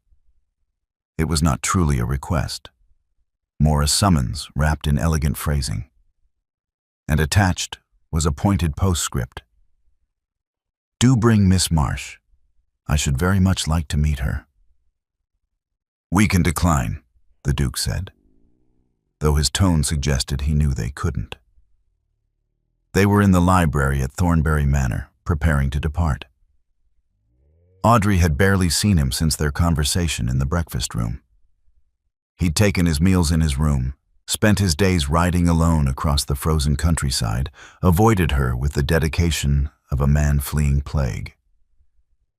If we decline, it will look like we're hiding, Audrey said. Isadora will claim victory. Isadora was supposed to leave. She did. But not before sending letters to half of London, I'd wager. Audrey set down the book she'd been pretending to read. We can't run from this, Ronan. We have to face it. His jaw tightened at her use of his name, but he didn't correct her. The Duchess of Richmond's ball is not simply facing it. It's walking into the lion's den. Everyone who matters will be there. Every gossip, every scandal monger, every person who's heard Isadora's lies. Then let them hear the truth. The truth is complicated. Ancient charters and historical obligations don't make for compelling defense against accusations of impropriety. Then we make it compelling. Audrey stood, crossing to where he stood by the window. Or you could simply tell them, I'm your ward. Make it official. That would silence most of the talk. You're not my ward. The legal relationship is more complex. So simplify it. Give them a story they can understand and accept. She studied his profile, the tension in his shoulders. Unless you don't want to be associated with me that publicly. He turned to her sharply. That's not... He stopped, seeming to struggle for words. Making you my ward would tie you to me indefinitely. You'd be under my authority until you married or I released you. Is that what you want? More dependence on a man you barely know? I know you better than you think. She held his gaze. And yes, If it means ending this scandal and securing both our reputations, then yes, I accept. Something flickered in his eyes, relief perhaps, or fear. Very well. I'll have the papers drawn up. We'll present you as my ward at the Duchess's ball. That should satisfy propriety. But 3 days later, as their carriage rolled toward Richmond House in London, Audrey wondered if anything could truly satisfy society's hunger for scandal. The Duchess of Richmond's ball was legendary. Hundreds of guests, the finest orchestra in England, champagne flowing like water. Audrey descended from the carriage in a gown of pale silver that Mrs. Hallowell had somehow procured, elegant but not showy, expensive but not ostentatious. The locket lay against her skin beneath the modest neckline, hidden but present. The Duke offered his arm with careful formality. "Stay close to me. Don't engage with anyone Isadora has poisoned against you. We'll make our courtesy to the Duchess, be seen, and leave." But the moment they entered the ballroom, Audrey knew it wouldn't be that simple. Conversation stopped, heads turned. The whispers started immediately, a susurrus of speculation that followed them like a wave. The Duke's hand tightened fractionally on her arm, but his expression remained impassive. The Duchess of Richmond swept toward them, a regal woman in her 50s with sharp eyes that missed nothing. "Cavendish, how good of you to come." Her gaze traveled to Audrey with frank appraisal. "And this is the young lady causing such delicious controversy. Your Grace, may I present Miss Audrey Marsh, my ward?" The Duke's voice carried, ensuring those nearby heard clearly. "She resides at Ravenswood under my legal protection." "Your ward? How very proper." The Duchess's lips quirked. "Though I confess, the stories I've heard suggested something rather less proper. Lady Vance has been most descriptive in her accounts." "Lady Vance is a liar," Audrey said quietly, but clearly. The Duchess's eyebrows rose. "Direct. I like that." She tucked Audrey's arm through hers, effectively separating her from the Duke. "Come, my dear. Let's take a turn about the room together. I want to hear your version of this tale. Cavendish, do entertain yourself. We'll return her to you shortly." It was a power play, the Duchess asserting her authority, testing both Audrey and the Duke. He had no choice but to bow and release her. The Duchess guided Audrey through the glittering crowd, nodding to acquaintances, all while subjecting her to polite but pointed questions. Where had she met the Duke? What were the exact terms of their arrangement? Did she understand how unusual it was for a bachelor to take in a young woman, regardless of legal justification? Audrey answered honestly, explaining the locket, the charter, her father's will. The Duchess listened with the air of someone evaluating a potentially valuable acquisition. "You're either very brave or very naive," the Duchess said finally. "Probably both. But I'll give you this. You carry yourself well for someone at the center of a scandal, not of her making." "I learned from watching my stepmother," Audrey said dryly. "She's an expert at creating scandals for others while maintaining her own pristine reputation." The Duchess laughed, a genuine sound. "Oh, I do like you. Very well, Miss Marsh. You have my—" She stopped abruptly. Her expression hardened. Audrey followed her gaze and felt her blood run cold. Isadora had just entered the ballroom on the arm of a distinguished-looking gentleman. She wore crimson, scandalous for a woman supposedly in mourning, and she carried a leather portfolio under her arm. "That woman has remarkable audacity," the Duchess murmured. "I didn't invite her." Isadora spotted them immediately. Her smile was triumphant as she made her way across the ballroom, her escort forgotten. The crowd parted for her, sensing drama. "Your Grace," Isadora said, curtsying to the Duchess with exaggerated deference. "How kind of you to receive me. I know I wasn't on your guest list, but when I learned my dear stepdaughter would be here, I simply had to come. To support her, you understand." "I understand perfectly, Lady Vance," the Duchess said coldly. "The question is whether you understand that continuing this vendetta against Miss Marsh reflects poorly on you, not her." "Vendetta? How harsh." Isadora's eyes glittered. "I'm simply a concerned stepmother who wants society to know the truth about the girl masquerading as a respectable ward." She held up the portfolio. "I have evidence, letters, documents, proof that Miss Marsh and the Duke were carrying on an illicit relationship before my husband's death." The ballroom had gone silent. Everyone was watching now. "Those are forgeries," Audrey said steadily. "You showed similar fabrications at Thornbury Manor." "They convinced no one then, and they won't convince anyone now." "These are different. Better." Isadora opened the portfolio, extracting papers with a flourish. "Love letters in the Duke's own hand. Receipts from a jeweler for gifts given to a Miss A.M. Hotel registers showing." "Enough." The Duke's voice cut through her performance like steel through silk. He had crossed the ballroom without Audrey noticing, and now he stood beside her, his presence radiating controlled fury. He didn't even glance at the papers in Isadora's hands. "Lady Vance, you have made a career out of deception. You deceived your husband into believing you cared for him. You deceived his daughter into thinking she had any place in your affections. And now you attempt to deceive London society with elaborate forgeries." "These are not forgeries," Isadora hissed. "I have witnesses. People who saw you together before.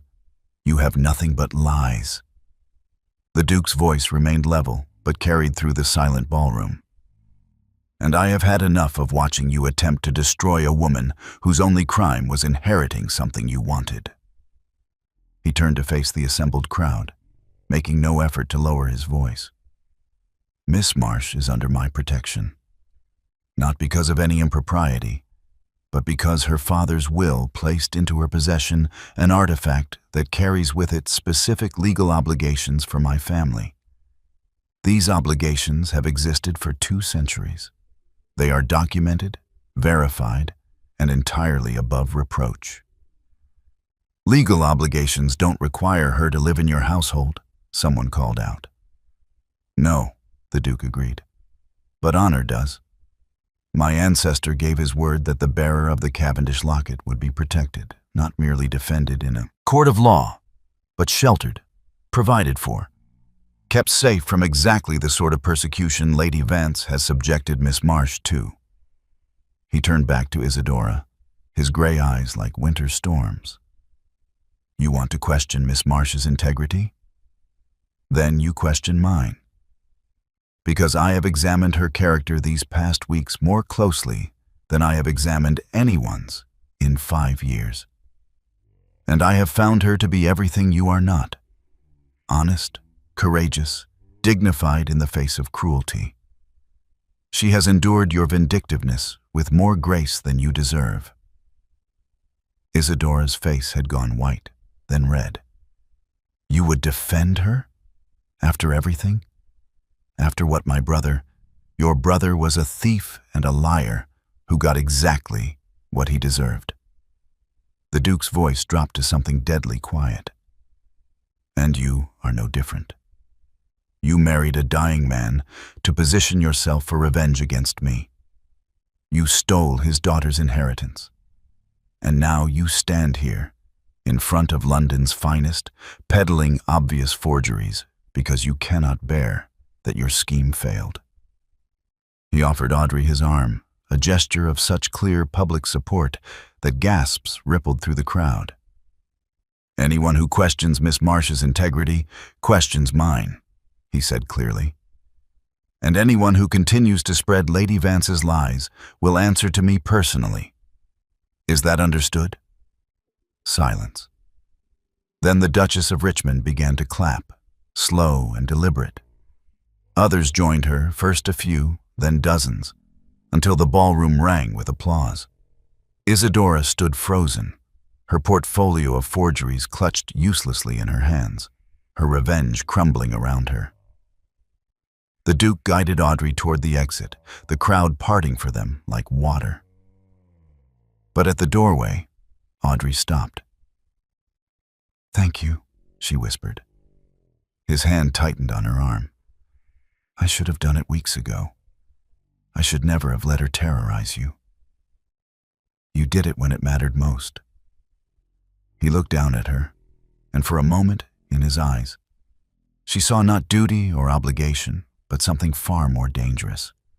Something that looked almost like... Then his expression shuddered. "Let's go home." Home. He'd called Ravenswood home, for both of them. It was the closest he'd come to admitting that this arrangement, this protection, had become something neither of them had intended. Something that defied the careful boundaries he'd drawn. But as they stepped into the cold London night, Audrey wondered how long those boundaries could hold against the truth they were both beginning to feel. The proposal came 1 week after the Duchess of Richmond's ball. Audrey was in the archives, as she had been most mornings since their return to Ravenswood. The research had become less about understanding the locket's history and more about having a refuge, a place where she could think without the Duke's careful distance driving her slowly mad. Since London, he had been unfailingly polite, unfailingly proper. He joined her for dinner each evening, discussed their findings with intellectual detachment, treated her with the exact courtesy one would show a respected ward. Never too close, never too warm. It was killing her by inches. She had just discovered a letter from Eleanor Marsh to the third Duke, written after she'd returned safely to her husband, when Grimshaw appeared in the doorway. "His Grace requests your presence in the library, Miss Marsh." Something in the butler's tone made her stomach tighten. This wasn't their usual morning meeting. This felt formal, final. The Duke stood by the library window, his back to her, hands clasped behind him. On the desk between them lay a sheaf of legal documents.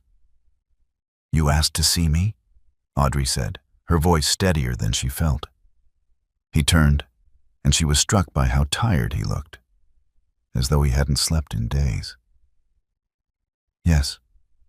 Please sit." She remained standing. "I prefer not to." A muscle in his jaw ticked, but he nodded. "Very well. I'll be direct. I've been consulting with my solicitors regarding your situation. The wardship has effectively silenced the scandal, but it's a temporary solution. Eventually, society will expect some resolution to our arrangement." "Resolution?" Audrey repeated carefully. "Yes. You cannot remain my ward indefinitely. It's irregular, and it leaves you vulnerable." He moved to the desk, resting his hand on the documents. "I've considered every option, and there's only one that provides you with permanent security and unassailable social standing." Her heart began to race. "Which is?" "Marriage." He said it clinically, as though discussing a business merger. "A marriage of convenience between us would satisfy all legal and social requirements. You would become the Duchess of Cavendish, with all the protection and status that entails. Your reputation would be beyond question. Your future would be secure." The words she'd been half hoping, half dreading to hear for weeks, but delivered with all the warmth of a contract negotiation. "A marriage of convenience," she said slowly. "Yes, we're compatible intellectually. We share interests. We manage well enough in each other's company." He was reciting points as though from a list he'd memorized. "I would ensure you had complete independence, your own household budget, freedom to pursue your interests, separate chambers if you preferred. The arrangement would be entirely on your terms. Everything except love. He flinched. Love is not a prerequisite for a successful marriage. Respect, compatibility, shared purpose, these are far more reliable foundations. For you, perhaps? Audrey felt something breaking inside her, something she'd been holding together through sheer will. But not for me. Audrey, her name finally, without the formal address. You're being unrealistic. Love is what destroyed me before, what made me blind and foolish and vulnerable. I'm offering you something far more valuable, security without the risk of heartbreak. You're offering me a cage. She moved closer to the desk, her hands trembling.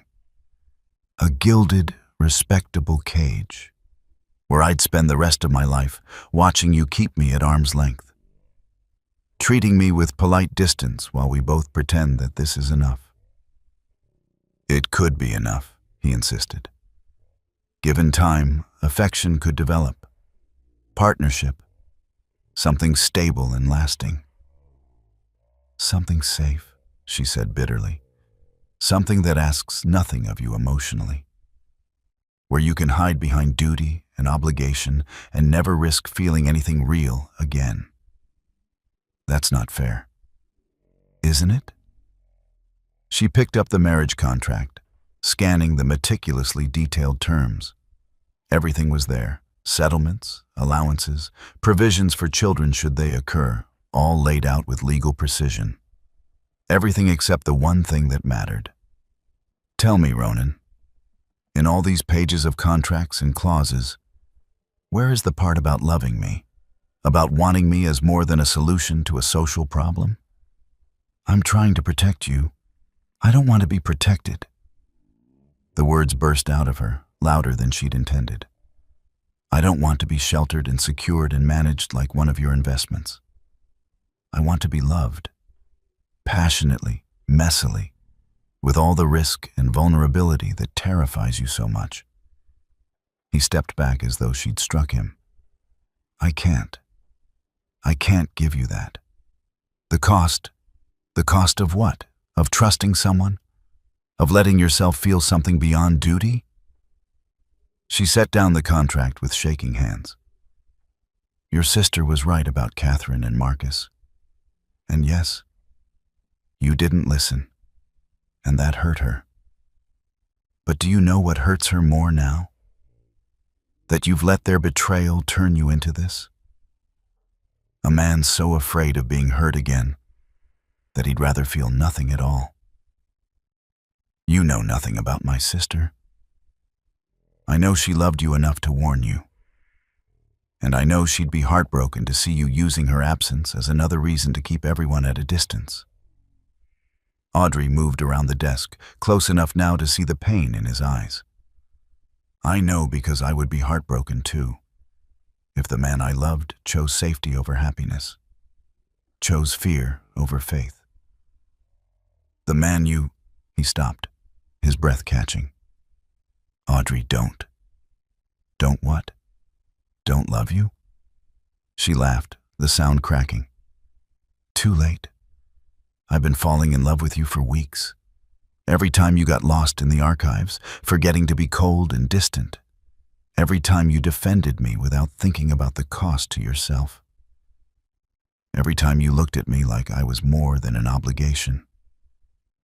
And then forced yourself to look away.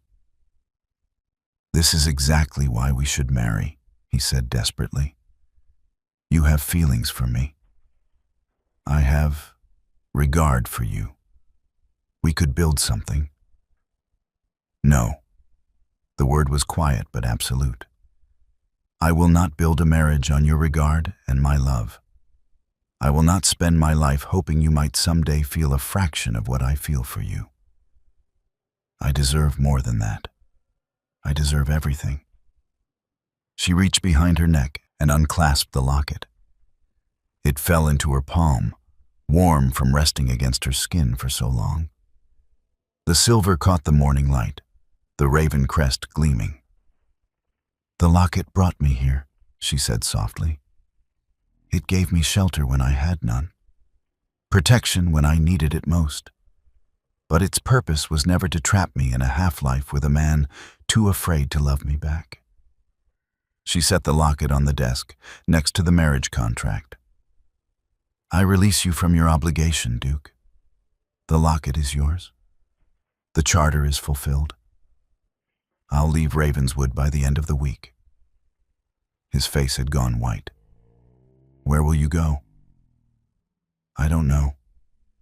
And it was terrifying and liberating all at once. "Perhaps I'll find a position as a governess or a companion. Or perhaps I'll use the skills I've learned in your archives to offer my services as a researcher. I'll manage. I'm stronger than I was when I arrived here." "Audrey, you're being rash. You have no money, no connections. I have myself." She met his eyes, letting him see the determination in hers. "And I'd rather face an uncertain future alone than a certain future in a marriage where only one of us is willing to risk everything. I'm offering you everything I can give. Then it's not enough."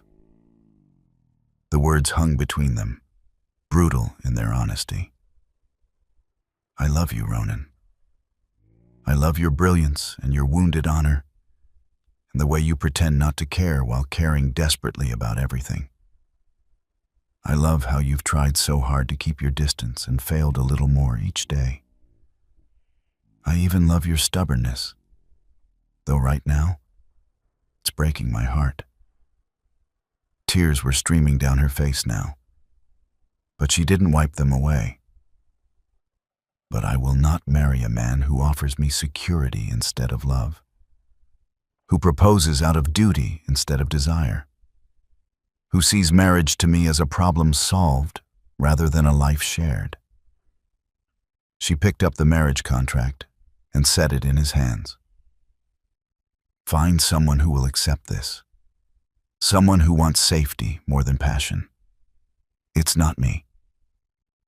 Audrey, please. I'll be in my rooms, packing." She moved toward the door, then paused without turning back. "For what it's worth, you didn't fail me. You saved me. You gave me shelter and respect and showed me what it feels like to be valued. You helped me find strength I didn't know I had. I'll be grateful for that for the rest of my life." "Then stay," he said hoarsely. "If you're grateful, if you have feelings for me, then stay. Let me take care of you." "No," she turned to face him one last time.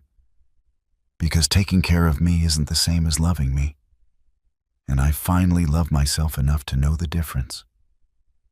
She left him standing in the library, surrounded by centuries of Cavendish history, holding a contract for a marriage that would never happen, and staring at a locket that had brought them together, but couldn't keep them that way. In her room, Sarah was already laying out traveling clothes, tears streaming down her round face. Word traveled fast among the servants. "Oh, miss," Sarah whispered. "Are you certain?" Was she? Audrey looked around the beautiful suite that had been her sanctuary for months. Thought about the archives where she discovered her love of historical research. The dining room where she and the Duke had shared increasingly personal conversations disguised as formal dinners. The library where he defended her honor with a passion that belied his claims of emotional detachment. She was leaving behind safety, status, and the man she loved. But she was choosing herself, her worth, her right to be loved fully instead of protected carefully. "Yes," she said, and meant it. "I'm certain." She had been Eleanor Marsh's heir in more ways than one. Both women had sought sanctuary at Ravenswood. Both had been protected by Dukes of Cavendish. But Eleanor had eventually returned to a husband who loved her. to a life of mutual devotion. Audrey would not settle for less, even if it meant walking away from everything, even if it shattered her heart in the process. Audrey's trunks were packed and waiting by the door when the Duke burst into her room without knocking. She turned from the window where she'd been taking one last look at the frost-covered gardens, startled by the violence of his entrance. He stood in the doorway, breathing hard, his cravat askew and his hair disheveled as though he'd been running his hands through it repeatedly. "You can't leave," he said. "Your Grace, this is highly improper. To hell with propriety." He crossed the room in 3 strides, stopping just short of touching her. "You can't leave because I won't let you. Because I'm a damned fool who's been lying to himself for weeks. Because everything you said in the library was true, and I can't let you walk out of my life without telling you that." Audrey's heart stuttered. "Ronan, I love you." The words came out rough, desperate. "God help me. I've been in love with you since that night in the tower when you stumbled and I caught you. And for one moment, I let myself imagine what it would be like to hold you, to keep you. Not because of some ancient charter, but because I wanted to." She couldn't breathe, couldn't speak. "I told myself it was impossible," he continued, the words spilling out like a dam had broken. "That I couldn't trust my own judgment. That caring for you would only end in disaster. I built walls and called it wisdom. I offered you a bloodless marriage and called it protection. But the truth is, I was just afraid." "Afraid of what?" "Of this." He reached out tentatively, his hand hovering near her face before finally touching her cheek. "Of wanting something this much. Of giving you the power to destroy me. Because you could, Audrey. You already have more power over me than Catherine or Marcus ever dreamed of." "I would never." "I know." His thumb brushed away a tear she hadn't realized had fallen. "That's what makes you different." "What makes this different?" "You've seen me at my worst. Cold, distant, hiding behind duty because I was too cowardly to admit what I felt. And you didn't flatter or manipulate or try to change me. You just demanded that I be honest. With you. With myself." His other hand came up to frame her face, and she felt herself trembling. "I went to the library after you left," he said. "I picked up that locket, and all I could think was that it brought you to me. That my ancestor made a promise 2 centuries ago, and somehow, impossibly, it led to you standing in my parlor with nothing but a piece of tarnished silver and the courage to accept help from a stranger." "It wasn't courage," she whispered. "It was desperation. It was both. Just like leaving now is both brave and terrifying." He leaned his forehead against hers, his eyes closing. "But you don't have to be terrified, because I'm here. I'm finally here, Audrey. Not hiding behind contracts or obligations or fear. Just me, asking you to stay, begging you to stay. The marriage contract was the most cowardly thing I've ever written." He pulled back enough to meet her eyes. "I don't want a marriage of convenience. I don't want separate chambers and careful distance and a partnership built on compatibility. I want chaos. I want to wake up next to you every morning and fall asleep holding you every night. I want to argue about historical documents and listen to you put Isadora in her place and watch you be brilliant in 100 different ways I haven't discovered yet." Audrey's breath hitched. "Ronan, I want to be terrified of losing you for the rest of my life. Because that means having you is worth the fear. I want to trust you with everything. My estate, my heart, My damaged, stubborn soul. His voice broke. I want to love you the way you deserve to be loved. Completely. Recklessly. With everything I am.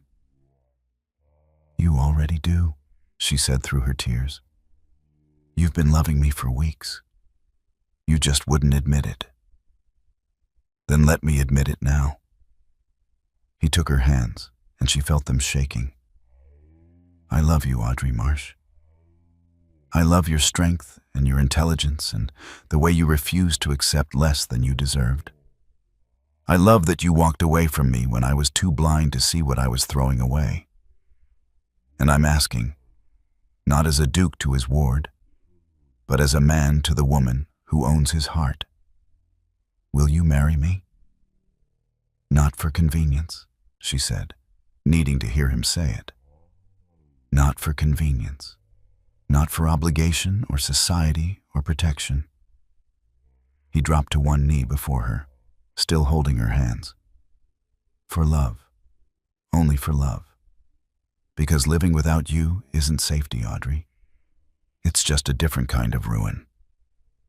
She pulled him to his feet, unable to bear the sight of him kneeling, and threw her arms around his neck. Yes. Yes, you impossible, stubborn man. Yes. His arms came around her, crushing her against him, and for the first time since she'd known him, he held nothing back. She felt the desperation in his grip, the relief shuddering through him, the raw emotion he'd been restraining for so long, finally set free. I thought I'd lost you, he murmured into her hair. I thought my cowardice had cost me everything that mattered.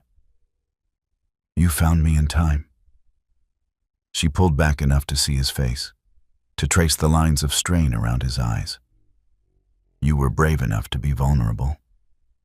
That's all I ever wanted. I'm still going to be difficult, he warned. Stubborn and guarded and probably too protective. I know. She smiled through her tears. And I'm going to challenge you and refuse to let you hide and demand that you keep choosing love over fear. Every single day. Every single day, he agreed. And then he kissed her. It was nothing like the careful, controlled man who'd kept her at arm's length for months. This kiss was desperate and claiming and full of all the emotion he'd been denying. His hands tangled in her hair, pulling her closer, and she melted against him, finally understanding what it meant to be wanted. Not protected, or sheltered, or managed, but desired with a passion that matched her own. When they finally broke apart, both breathing hard, he rested his forehead against hers. I need to do this properly, he said. The locket. It should be yours. It's on your desk in the library. Then come with me. He took her hand and led her through the corridors of Ravenswood, past startled servants who couldn't quite hide their smiles. In the library, the locket still lay where she'd left it, next to the discarded marriage contract. Ronan picked it up carefully, then turned to her. This locket brought you to me when I needed you most, even though I was too stubborn to realize it. It's been in your possession for months, but it's never truly been yours. Not as a gift. Not freely given. He opened the locket, and for the first time, Audrey saw what was inside. 2 miniature portraits, painted with exquisite detail. One showed a dark-haired man with storm-gray eyes, the 3rd Duke of Cavendish. The other showed a woman with Audrey's own features, uncannily similar across 2 centuries. Eleanor Marsh, she breathed. My ancestor loved her, Ronan said quietly. The letters make it clear, once you know to look for it. He gave her sanctuary, yes, but he also gave her his heart. She returned to her husband because duty required it, but she left this locket with him. A promise that some loves transcend time and obligation. He placed the locket in Audrey's palm, then closed her fingers around it. I give this to you freely, not because a charter requires it, but because you are my Eleanor, the woman who came to me seeking shelter and gave me a reason to live again. He brought her closed fist to his lips. Wear it. Remember that you were brave enough to demand love from a man who'd forgotten how to give it. And you were brave enough to learn again, she said softly. 3 months later, Audrey stood in the grand drawing room of Cavendish House in London, now the Duchess of Cavendish, and faced Isadora Vance for the final time. The wedding had been the event of the season. The reclusive Duke finally emerging from his self-imposed exile to marry his ward in a ceremony that had London society reassessing every rumor Isadora had spread. The Duchess of Richmond had attended, lending her approval. Charlotte, Ronan's sister, had returned after 5 years of estrangement, reconciled with her brother and embracing Audrey as family. And now, Isadora stood before her, diminished and desperate, requesting an audience. I've come to apologize, Isadora said, though the words clearly cost her. My behavior was regrettable. I hope we might come to some understanding. An understanding. Audrey studied the woman who had once held all the power, who had stripped her of everything and laughed while doing it. You tried to destroy me, Isadora, multiple times. You forged letters, spread vicious lies, attempted to ruin both my reputation and the Duke's. And now you want understanding? I was angry about Marcus. You were cruel, Audrey interrupted quietly. To me, to my father in his final months, though I doubt he ever saw it. To anyone who stood between you and your revenge. Isadora's composure cracked. I lost everything because of him, because of Cavendish. Marcus was ruined, exiled. Marcus ruined himself, Ronan said from his position by Audrey's side. As you're ruining yourself now by refusing to accept responsibility for your choices.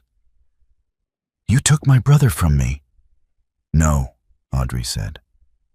Your brother took himself through theft and betrayal, just as you chose to marry my father not for love, but for position and revenge. You could have been kind. You could have honored his memory by caring for his daughter. Instead, you took everything you could and tried to destroy what remained. She moved to her writing desk and withdrew a bank draft, holding it out to Isadora. This is enough to live on comfortably for a year. After that, you're on your own. I'm giving you this not because you deserve it, but because I choose to be better than you were to me. Isadora took the draft with shaking hands. Why would you? Because my father did not leave me nothing, Audrey said, touching the locket that now hung openly around her neck. He left me this. A piece of tarnished silver that seemed worthless but proved to be the key to everything. It brought me to a man who taught me my own worth, who helped me find strength I didn't know I had, who loves me not despite my circumstances, but because of who I am. She moved to stand beside Ronan, taking his hand. I have security now, yes. A title, wealth, position. But those were never what mattered. What mattered was learning that I deserved to be loved. That I could demand love and receive it. That my value isn't determined by inheritance or social standing, but by the courage to know myself and refuse to settle for less than I'm worth. She looked at Isadora, seeing not a monster, but a bitter, broken woman who'd let revenge consume her. That's my inheritance, Isadora. Not the estate you stole or the fortune you claimed, but the locket that led me to my destiny, and the strength to seize it when it came. She squeezed Ronan's hand. I hope someday you find something worth more to you than vengeance. But that's your journey, not mine. Now please go, and don't return. After Isadora left, Ronan pulled Audrey into his arms. You were magnificent, he murmured. I was honest. She looked up at him, this man who'd learned to love again because she'd demanded it. Strange how much easier that becomes when you finally love yourself. Not so strange. He kissed her forehead, then her nose, then her lips. You taught me that. That self-knowledge is its own kind of inheritance, more valuable than estates or titles or ancient names. Our children will inherit all of it, Audrey said. The estate, the title, and hopefully the knowledge that love is always worth the risk. Our children. His eyes softened. I like the sound of that. So do I, Your Grace. She smiled, touching the locket one more time.